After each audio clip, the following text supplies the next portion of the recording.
बिस्मिल्लाहिर्रहमानिर्रहीम। अस्सलामुअलैकुम dear students, welcome to our online physics class. आज हम chapter 8 thermal properties of matter का सबसे इम्पोर्टेंट और प्रैक्टिकल पार्ट स्टार्ट करने जा रहे हैं और वो है न्यूमेरिकल क्वेश्चंस। अच्छा बच्चे, तो नोटबुक और पेन निकालें और मेरे साथ साथ सोल्व करते जाए। डियर स्टूडेंट्स, न्यूमेरिकल सॉल्व करने से पहले कुछ इम्पोर्टेंट चीज़ें आप लोगों ने याद रखनी है। हर न्यूमेरिकल में कुछ बेसिक स्टेप्स होते हैं, जैसे कि given data, required data, formula and last में रिजल्ट। इन स्टेप्स को फॉलो करते हुए हमने न्यूमेरिकल सॉल्व करने हैं। तो चलिए स्टूडेंट्स, अपना पहला न्यूमेरिकल स्टार्ट करते हैं। अच्छा स्टूडेंट्स, हमारा जो पहला न्यूमेरिकल है वो है perform the temperature convergence temperature difference in the body. The surface temperature of body is normally about 7 degree lower than the internal temperature. Express this temperature difference in Kelvin and in Fahrenheit degree. Dear students, first numerical में आपको ये कहा गया है कि आपने temperature को एक स्केल से दूसरे स्केल में कन्वर्ट करना है। डेटा में आपको क्या गिवन है? डेटा में आपको बॉडी का सरफेस टेम्परेचर गिवन है कि बॉडी का जो सरफेस टेम्परेचर होता है वो बॉडी के इंटरनल टेम्परेचर से 7 डिग्री कम होगा। तो आप सबको पता है कि बॉडी का जो इंटरनल टेम्परेचर होता है वो 37 डिग्री सेंटीग्रेड होता है। तो आपने गिवन डेटा में क्या लिखना है? T1 लिखना है। T1 बेसिकली क्या है? इंटरनल टेम्परेचर है जो कि 37 डिग्री सेंटीग्रेड है। अब नेक्स्ट में आपने T2 लिखना है। T2 क्या है? ये सरफेस टेम्परेचर है और ये तो ऑलरेडी क्वेश्चन में मेंशन है कि सरफेस टेम्परेचर इंटरनल टेम्परेचर से 7 डिग्री कम है। तो आपने क्या करना है? 37 से 7 को माइनस करना है, तो आपके पास क्या आएगा? 30 डिग्री आएगा। तो नेक्स्ट स्टेप में आपने क्या करना है? आपने इन दोनों का डिफरेंस निकालना है। इंटरनल और सरफेस टेम्परेचर का डिफरेंस निकालना है और इसका डिफरेंस आप निकालोगे केल्विन में और फ़ारेनहाइट में।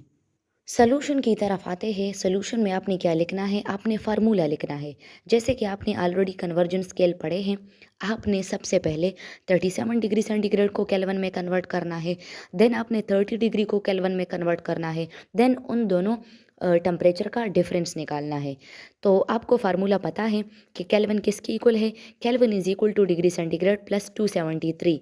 तो सबसे पहले आपने क्या करना है? 37 डिग्री सेंटीग्रेड को केल्विन में कन्वर्ट करना है। तो फार्मूले में आपने क्या लिखना है?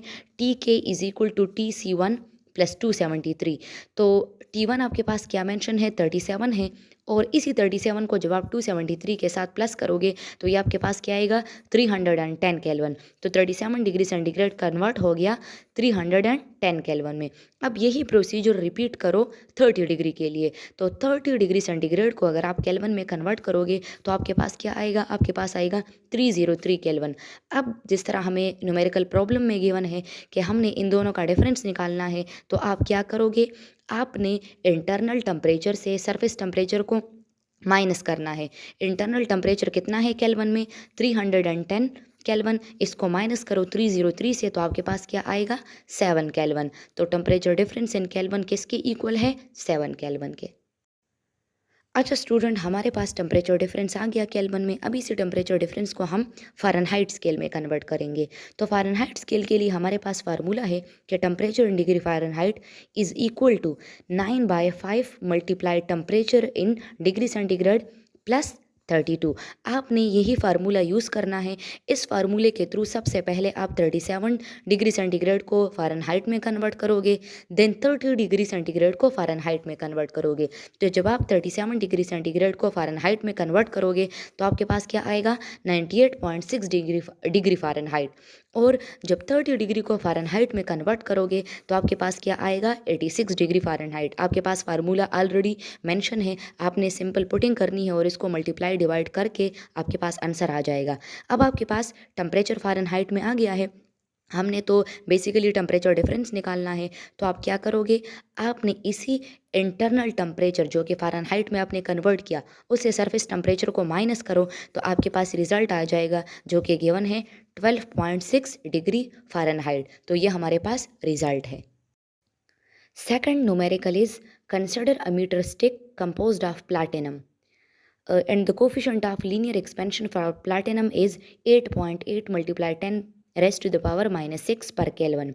By what amount does the length of this meter stick change if the temperature increases by 1 Kelvin? अच्छा बच्चे, इस न्यूमेरिकल प्रॉब्लम में हमें क्या मेंशन है? इस न्यूमेरिकल प्रॉब्लम में हमें गिवन है कि हमारे पास एक मीटर स्टिक है जो कि प्लैटिनम से बना है। मीटर स्टिक का मतलब क्या है? हमारे पास एक ऐसा स्टिक है जिसकी लेंथ क्या है? वो 1 मीटर है। उसका जो लीनियर थर्मल एक्सपेंशन है, coefficient of linear thermal expansion है, वो कितना है? वो है 8.8 इंटू 10 पावर माइनस 6 पर केल्विन। मतलब अल्फ़ा उसका 8.8 multiply 10 raised to power minus 6 पर केल्विन है।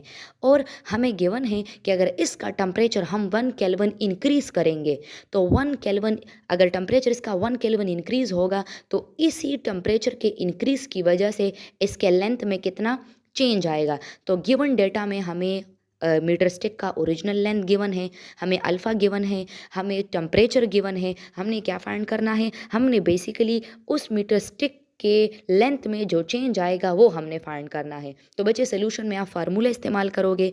आप कौन सा फार्मूला इस्तेमाल करोगे? आपने ऑलरेडी लीनियर थर्मल एक्सपेंशन के लिए फार्मूला पढ़ा है कि चेंज इन लेंथ किसके इक्वल है? Change in length is equal to alpha L naught delta T. आपको अल्फ़ा भी गिवन है, आपको एल नॉट भी गिवन है, आपको डेल्टा टी भी गिवन है। सारी वैल्यू पुट करो, इसको मल्टीप्लाई करो तो आपके पास रिजल्ट क्या आएगा? 8.8 multiply 10 raised to the power minus 6। अच्छा, लेंथ का यूनिट क्या है? लेंथ का यूनिट है मीटर। तो आपके पास आंसर क्या आएगा? 8.8 multiply 10 raised to the power minus 6 metre. तो ये हमारे पास सेकंड न्यूमेरिकल का आंसर है। अच्छा स्टूडेंट्स, ये जो न्यूमेरिकल प्रॉब्लम 3 और 4 है, ये बिल्कुल न्यूमेरिकल प्रॉब्लम 2 की तरह है जो अभी मैंने सॉल्व करवाया। तो ये आपका होमवर्क है, ये आपने खुद ही सॉल्व करना है। नेक्स्ट हम सॉल्व करेंगे numerical number 5। Numerical 5 is what is the specific heat of a metal substance if 135 kilojoule of heat is needed to raise 4.1 kg of the metal from 18 degree centigrade to 37.2 degree centigrade। इस numerical में given है कि आपके पास एक metal है जिसका मास कितना है? 4.1 kg। अगर इस 4.1 kg मेटल को हम 135 किलो जाउल हीट दें तो उसका टेम्परेचर क्या हो जाएगा? वो 18 डिग्री सेंटीग्रेड से 37.2 डिग्री सेंटीग्रेड में चेंज हो जाएगा। अब आप ये बताओ कि अगर आप 135 किलो जाउल हीट दे रहे हो, उसका टेम्परेचर 18 डिग्री सेंटीग्रेड से 37.2 डिग्री सेंटीग्रेड तक बढ़ाने के लिए तो इस मेटल की स्पेसिफिक हीट कैपेसिटी क्या होगी? डियर स्टूडेंट्स, गिवन डेटा में सबसे पहले आपने हीट लिखना है। As you know that heat is represented by a symbol Q. Heat किसके इक्वल है? 135 किलो जाउल। जैसे कि हमें पता है हीट का एसआई यूनिट जाउल है, तो सबसे पहले आप इसको एसआई यूनिट में कन्वर्ट करो। एसआई यूनिट में कन्वर्ट करने के लिए आप किलो की वैल्यू लिखोगे। किलो की वैल्यू होती है 1000। आप 135 को 1000 के साथ मल्टीप्लाई करोगे तो आपके पास क्या आएगा? 135,000 जाउल। तो हीट किसके इक्वल हुआ? हीट इक्वल हुआ 135,000 जाउल के। अच्छा, मेटल हमें गिवन है, मेटल का मास कितना है? 4.1 kg। हमें इनिशियल टेम्परेचर गिवन है जिसको हमने T1 कहा है। T1 किसके इक्वल है? 18 डिग्री सेंटीग्रेड के। और जो फाइनल टेम्परेचर है वो T2 है। T2 किसके इक्वल है? वो है 37.2 डिग्री सेंटीग्रेड। आप इन दोनों टेम्परेचर का चेंज निकालोगे तो चेंज के लिए हम क्या करते हैं? फाइनल से आप इनिशियल को माइनस करोगे तो आप 37 से जब 18 को माइनस करोगे तो आपके पास क्या आएगा? 19.2 डिग्री सेंटीग्रेड। तो हमारे पास चेंज इन टेम्परेचर कितना आया? 19.2 डिग्री सेंटीग्रेड। जैसे कि आपको पता है कि temperature change in degree centigrade in kelvin is equal, तो अगर आप 19.2 डिग्री सेंटीग्रेड लिखो या आप 19.2 केल्विन लिखो, दोनों का मतलब क्या है? सेम है।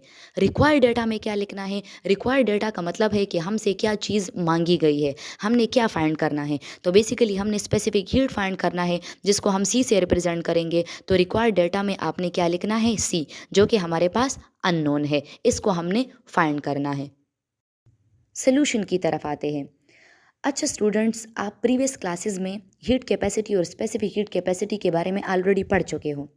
हीट कैपेसिटी क्या है? वो हीट जो किसी भी गिवन मास का टेम्परेचर 1 केल्विन या 1 डिग्री सेंटीग्रेड बढ़ाने के लिए रिक्वायर होता है। और स्पेसिफिक हीट क्या है? स्पेसिफिक हीट वो हीट है जो कि यूनिट मास यानी 1 kg मास का टेम्परेचर 1 केल्विन या 1 डिग्री सेंटीग्रेड तक बढ़ाने के लिए जो हीट रिक्वायर होता है वो स्पेसिफिक हीट है। और इसका फार्मूला क्या है? उसका फार्मूला हमारे पास गिवन है, Q is equal to C M delta T. हमने न्यूमेरिकल में क्या फाइंड करना है, हमने न्यूमेरिकल में सी फाइंड करना है। तो इस फार्मूले को सी के लिए अरेंज करो। जब आप इस फार्मूले को सी के लिए अरेंज करोगे तो आपके पास क्या आएगा, Q divided by M delta T.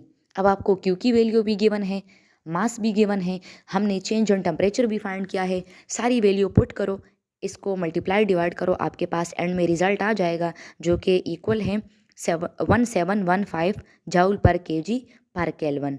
तो हमारे पास स्पेसिफिक हीट ऑफ मेटल क्या आया, 1715 joule per kg per Kelvin. Dear students, that's all for today. Thank you. Allah हाफिज़।